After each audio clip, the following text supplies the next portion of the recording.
Речиси 2 недели откако украинските сили започнаа да спроведуваат специјална операција на руска територија во областа Курск, Москва се уште не може да го запре украинското се подлабоко продирање. Се проценува дека за 10 дена Киев успеал да заземе руска територија под своја контрола, колку што Русија зазеде на источниот фронт од почетокот на годината.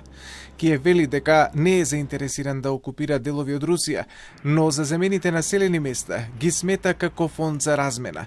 Доколку успее во намерите да ја принуди Русија на преговори, земјата е подготвена територијата во Курск да ја отстапи во замена за окупирана украинска територија на истокот, каде повеќе од 2 години се водат жестокі битки. Бачимо, що окупант несе втрати, і це корисно, дуже корисно для нашої оборони. Це стосується знищення логістики російської армії і витрати їхніх резервів. Ми маємо максимально завдавати ураження всім російським позиціям. І робимо це.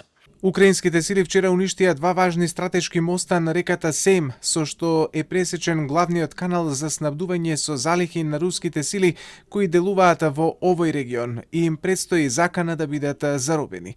Шефот на украинската војска, Олесандар Сирски, вчера изјави дека офанзивата постигнала дополнителен напредок, а фондот за размена пораснал и по однос на заробени руски војници. Війська наступального угруповання продовжують ведення боїв, мають просування на деяких напрямках від 1 до 3 кілометрів в бік противника. Уздовж всієї лінії фронту продовжуються бої. В цілому ситуація контрольована, всі заходи виконуються відповідно планово. Ненадејната прекогранична операција на Украина резултираше со евакуација на повеќе од 120.000 луѓе во населените места кои се најдоа на линијата на фронтот.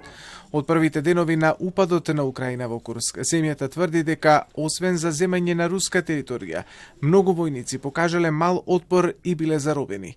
Иако не е утврдено за колкав број на заробеници станува збор, сепак некои медиуми шпекулираат за бројка од над 2000. Кожен військовополонений у нас забезпечений спальним місцем, матрасом, постільними речами, подушкою, одіялом, речами першої необхідності, тобто ложка, тарілка, кружка, зубна паста, щітка, порошок, мило, це все видали, забезпечили одягом. Кожному військовополоненому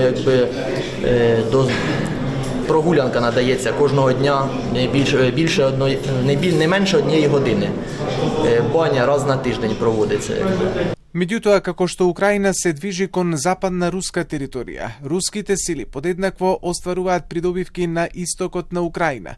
Вчера Москва соопшти дека нејзините трупи ја зазеле Серхиевка, последниот во низата градови преземени од страна на руските сили во последните недели.